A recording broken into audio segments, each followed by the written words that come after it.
Hello friends, trading simplifier आपके लिए लेके आया है बेसिक्स ऑफ स्टॉक मार्केट की एक और लर्निंग वीडियो में, जहां पर आज हम लोग बात करेंगे इन्वेस्टिंग के बारे में। हम जानेंगे कि किसी को इन्वेस्ट क्यों करना चाहिए और कहां पर इन्वेस्टिंग कर सकते हैं, और लास्ट पार्ट में हम जानेंगे कि इन्वेस्टिंग और ट्रेडिंग में क्या डिफरेंस है। सो फ्रेंड्स, चलिए शुरू करते हैं अपनी वीडियो को। सबसे पहले हम जानेंगे इन्वेस्टिंग होती क्या है। फ्रेंड्स, इन्वेस्टिंग का मतलब है अपने पैसे को कहीं ऐसी जगह पर लगाना जहां से आपको कुछ उसका रिटर्न मिल सके। ओके, कोई भी चीज ऐसी खरीदना, कोई भी एसेट ऐसा बनाना जिससे आपके पैसा बढ़ सके या उसकी ग्रोथ हो सके, इस प्रोसेस को इन्वेस्टिंग कहते हैं या इन्वेस्टमेंट करना कहते हैं। तो फ्रेंड्स, अब हम जानेंगे कि हमें इन्वेस्टिंग क्यों करनी चाहिए, इन्वेस्टिंग करना हमारे लिए क्यों इम्पोर्टेंट है। उसके लिए एक एग्जांपल लेते हैं हम लोग। मान लीजिए आप या हम में से कोई भी 50,000 रुपीज पर मंथ का अर्न करता है, ठीक है, और उसमें से उसका 30,000 रुपीज एक्सपेंडिचर है, यानी कि वो अपनी फूड पे या बेसिक नेसेसिटीज पे वो खर्च करते हैं, और रिमेनिंग 20,000 रुपीज की सेविंग्स है, राइट। तो आपको इस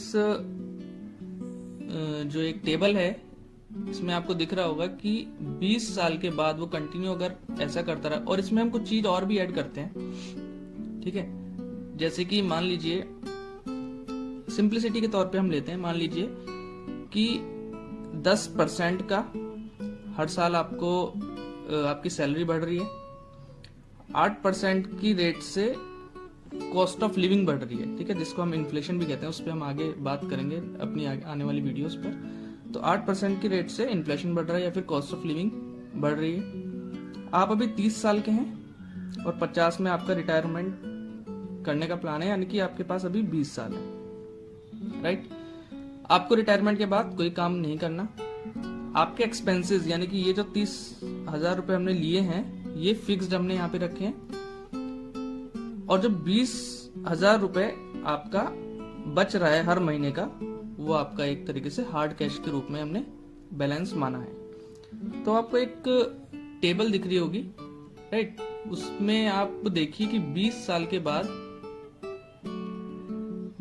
के बाद आपके पास टोटल जो है 1.7 करोड़ रुपीस का एक्युमुलेशन होगा, यानी कि आप जब 50 साल के हो जाएंगे तो आपके पास लगभग 1,70,00,000 रुपए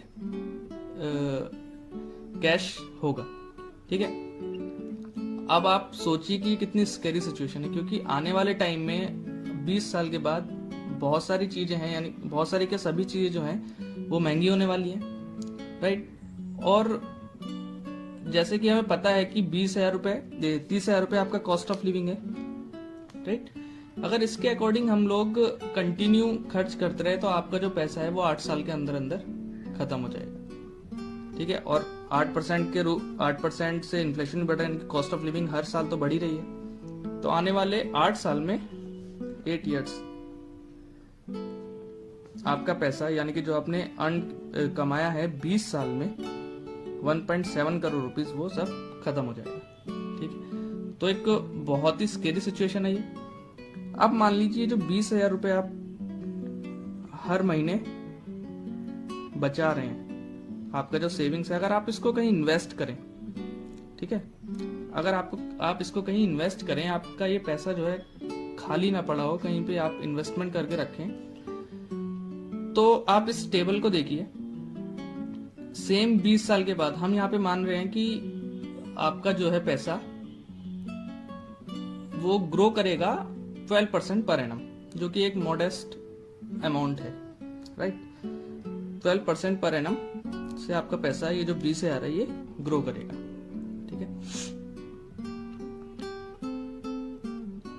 तो at the end of the 20 year, after 20 years you will get around 4 crore 26 lakh rupees, लगभग आपको इतना पैसा मिल जाएगा।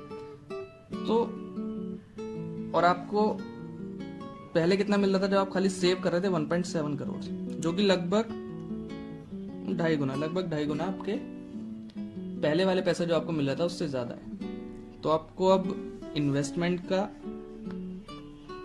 या इन्वेस्टिंग का जो इम्पोर्टेंस है वो पता लग गया होगा। सो हमारा जो बेसिक क्वेश्चन था वो ये था कि इन्वेस्टमेंट क्यों जरूरी है। तो इन्वेस्टमेंट जो है 3 कारण है जिसकी वजह से हमें इन्वेस्टमेंट करना चाहिए। ठीक है, 3 चीजें ऐसी हैं जिसकी वजह से हमें इन्वेस्टमेंट करना चाहिए। पहला है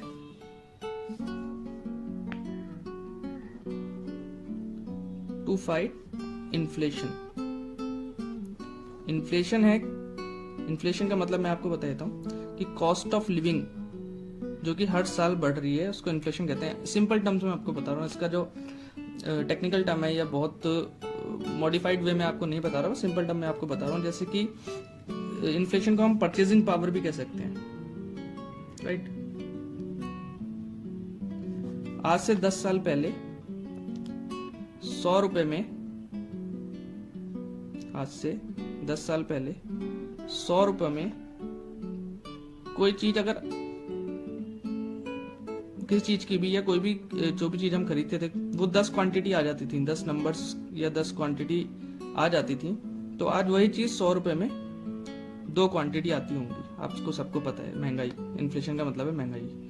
ठीक है, सिंपल तरीके से। तो हमारी जो परचेजिंग पावर है ना, ड्यू टू इन्फ्लेशन वो हर साल कम होती रहेगी। 100 रुपए में 100 रुपए की वैल्यू जो आज है वो 10 साल बाद 100 रुपए की वैल्यू वो नहीं रहेगी। ठीक है, तो इसे इन्फ्लेशन कहते हैं। तो इन्वेस्टमेंट जरूरी है इन्फ्लेशन से लड़ने के लिए, राइट,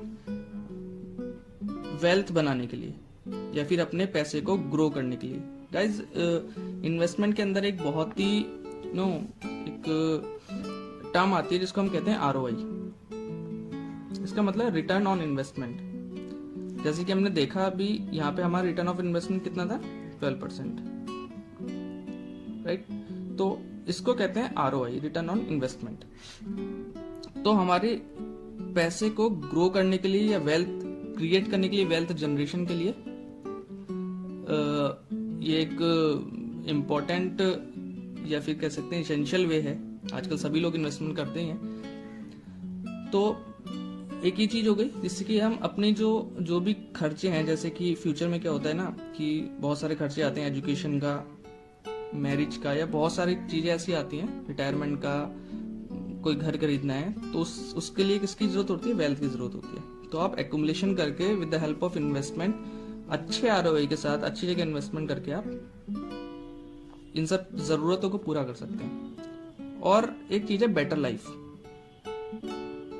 हर कोई चाहता है कि उसकी लाइफ जो है बेटर हो, आगे बढ़े। तो वो जो मीन्स हैं, जो भी एक्सपीरियंसेस हैं अपनी, वो करना चाहता है या जो भी करना चाहती है वो उसको करे, बेटर लाइफ उसकी हो।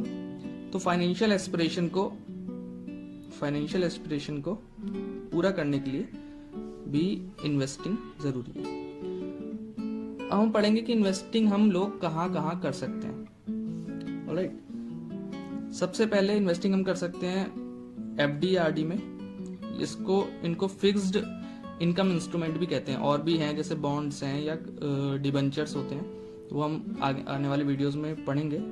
FD या RD में कर सकते हैं। दूसरा हम रियल एस्टेट में कर सकते हैं। रियल एस्टेट में भी हम कॉमर्शियल रियल एस्टेट और रेजिडेंशियल रियल एस्टेट, ठीक है, किसी में भी कर सकते हैं। जैसे कि कोई आमतौर पर हम देखा होगा कोई प्लॉट खरीद लेता है, उसको बेच देता है, तो उसमें क्या आता है? कुछ पैसा उसका बढ़ के आता है, यानी कि उसका रिटर्न ऑन इन्वेस्टमेंट आता है, ROI उसका उस पर आता है, ग्रोथ होती है उसके पैसे की। ठीक है, या कोई किसी ने प्लॉट लिया है, किसी ने फ्लैट लिया, फ्लैट लेके हम लोग किराए पे दे देते हैं या फिर रेंट पर देते हैं। कॉमर्शियल स्पेस, IT स्पेसेस वगैरह लेके हम रेंट पे दे देते हैं। तो वो क्या है? हमारे एक तरीके से इन्वेस्टमेंट है in the real estate. Equity पे हम बाद में आते हैं। ये है कमोडिटी यानी कि गोल्ड, सिल्वर, इस तरह की चीजों को हम लोग कमोडिटी कहते हैं, जहाँ पे हम लोग इन्वेस्टमेंट कर सकते हैं। अर्लियर वे में पहले जो हम गोल्ड और सिल्वर में इन्वेस्टमेंट करते थे, वो हम गोल्ड खरीद लिया तो इन्वेस्टमेंट कर दिया। आजकल ये ना कमोडिटी जो ट्रेडिंग भी होती है, इसका जो एक्सचेंज है वो है MCX।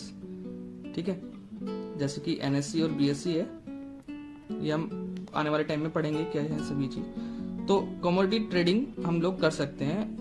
जो हमारा पहले के तरीके हैं गोल्ड और सिल्वर सुनार की दुकान से लेके खरीदना, उससे अलग ये है कि हम कमोडिटी खरीद सकते हैं in the form of in electronic form, right. Equity, जैसे कि इक्विटी मतलब real estate, sorry stock market के अंदर कोई भी शेयर लेना, ठीक है, या फंड लेना, म्यूचुअल फंड जिसको हम कहते हैं, ठीक है, कोई भी शेयर या म्यूचुअल फंड लेना, तो ये हो गया हमारा इक्विटी। इक्विटी के अंदर हम इन्वेस्टमेंट कर सकते हैं, राइट। तो ये 4 मैंने मोटे मोटे आपको तरीके बताए हैं इन्वेस्टमेंट करने के। आने वाले वीडियोस में हम आगे भी पढ़ेंगे कि और कैसे हम इन्वेस्टमेंट, किन किन चीजों में इन्वेस्टमेंट कर सकते हैं। ये सब चीजें मैं डिटेल में बताऊंगा आने वाले वीडियोस में। लास्ट हमारा पॉइंट है कि इन्वेस्टमेंट और ट्रेडिंग में डिफरेंस क्या होता है। ऑलराइट, ठीक है, मोटे मोटे 2-3 डिफरेंसेस हैं, मैं बताता हूं आपको इन्वेस्टमेंट और ट्रेडिंग के अंदर।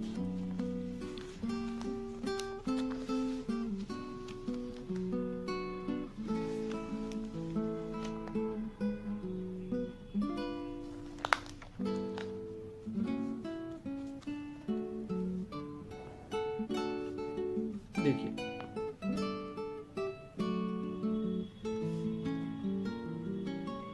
इन्वेस्टमेंट और ट्रेडिंग के अंदर कुछ मोटे मोटे डिफरेंस को बताते हैं।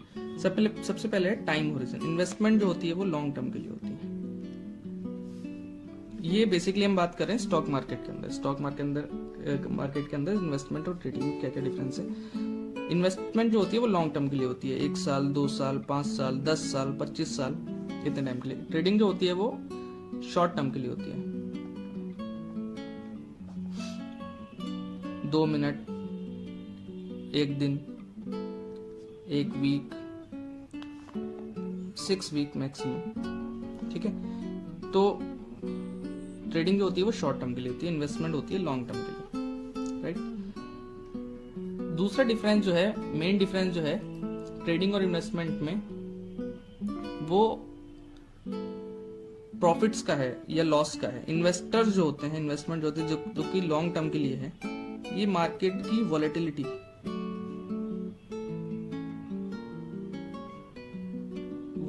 पे ज्यादा ध्यान देते नहीं है। मान लो आज किसी शेयर का प्राइस 100 रुपए है, कल 90 रुपए या 80 रुपए हो जाए, तो ये बहुत ज्यादा, ये जो वॉलेटिलिटी है या कम हुआ ज्यादा हुआ, इससे ज्यादा ध्यान देते नहीं है। क्यों? क्योंकि इनका जो हॉरिजन है, टाइम हॉरिजन है, वो लंबा है। उन्हें पता है कि आने वाले टाइम में बढ़ जाएगा, ठीक है। जो ट्रेडर होते हैं वो घबरा जाते हैं अगर ऐसे प्राइस कम होने लग जाए तो, ठीक है। तो ये मार्केट वॉलेटिलिटी जो है इन्वेस्टर्स को इफेक्ट नहीं डालती है, ट्रेडर्स को मार्केट वॉलेटिलिटी। एक्चुअल में ट्रेडर जो है पैसा उस मार्केट की वॉलेटिलिटी से ही कमाता है, ठीक है। दूसरी चीज क्या है, इन्वेस्टर्स जो होते हैं या इन्वेस्टमेंट करने वाले जो होते हैं वो फाइनेंशियल हेल्थ ऑफ कंपनी, यानी कि वो कंपनी का प्रॉफिट क्या है, रेवेन्यू क्या है, ठीक है, उसका डेट कितना है, ठीक है, ये सब चीजें वो लोग देखते हैं जो इन्वेस्टर्स होते हैं। इन्वेस्टमेंट करने से पहले ही उसकी फाइनेंशियल हेल्थ देखते हैं, ठीक है। और ट्रेडर जो होते हैं वो खाली प्राइस देखते हैं, कंपनी का प्राइस, क्योंकि इनका जो हॉरिजन है वो शॉर्ट टर्म है। इनको फाइनेंशियल हेल्थ से, प्रॉफिट से, कंपनी के लॉस से, रेवेन्यू से, डेट से, इससे क्या मतलब है उनको। तो उनका टाइम हॉरिजन कितना है, 2 मिनट, 1 मिनट, 1 वीक, 6 वीक या 6 मंथ, सॉरी 1 मंथ, इतना है इनका टाइम हॉरिजन, ठीक है। तो उनको फर्क पड़ता है सिर्फ प्राइस से, उसका प्राइस क्या है। ट्रेडर के बारे में आपने सुना होगा ना कि भाव भगवान छे, ठीक है। भाव जो है, प्राइस जो है, उनके लिए भगवान है, ट्रेडर्स के लिए। ऑलराइट। इन्वेस्टर्स जो होते हैं ना, वो कंपनी के फ्यूचर एक्सपेक्ट्स को देखते हैं कि फ्यूचर में वो कंपनी कैसा ग्रो करेगी, या फ्यूचर में उस जो कंपनी प्रोडक्ट या सर्विसेज देती है उसका क्या फ्यूचर ग्रोथ है, या फिर उसको फ्यूचर में स्ट्रेटेजीज क्या है उसकी कंपनी की, ठीक है, ये सब चीजें इन्वेस्टर्स देखते हैं, ट्रेडर्स ये सब चीजें नहीं देखते हैं फ्यूचर ग्रोथ के। मैंने बताया ना, वो सिर्फ क्या देखते हैं, प्राइस। इन्वेस्टर्स जो होते हैं ना, वो फंडामेंटल एनालिसिस पे ध्यान देते हैं, तो ट्रेडर जो ध्यान देते हैं वो टेक्निकल एनालिसिस पे ध्यान देते हैं, वो चार्ट्स देखते हैं। ये चार्ट्स वगैरह देखना, टेक्निकल एनालिसिस में आपको ये पूरा समझाऊंगा। मेनली मैं टेक्निकल एनालिसिस पे ही फोकस करूंगा। तो इन्वेस्टर जो होते हैं वो फंडामेंटल एनालिसिस करते हैं किसी भी कंपनी के शेयर का, ठीक है। जैसे कि मैंने बताया आपको प्रॉफिट रेवेन्यू देखना, तो ये सब चीजें इन्वेस्टर्स देखते हैं। तो फ्रेंड्स, ये आज हमने जाना कि इन्वेस्टिंग क्या होती है, इन्वेस्टिंग क्यों करनी चाहिए, इंपॉर्टेंस क्या इन्वेस्टिंग की, ठीक है। इन्वेस्टमेंट कहाँ करनी चाहिए, कहाँ हम लोग इन्वेस्टमेंट कर सकते हैं, और डिफरेंस क्या है इन्वेस्टमेंट और ट्रेडिंग के बीच में। सो फ्रेंड्स, आज की वीडियो के लिए इतना ही। हम लोग फिर मिलेंगे इसी बेसिक सीरीज में, जो कि हमारी स्टॉक मार्केट की बेसिक सीरीज अभी चल रही है। उसकी नेक्स्ट वीडियो में जल्दी लेके आऊंगा। तब तक के लिए हमारे चैनल को सब्सक्राइब करिए, हमें मोटिवेट करिए। Thank you.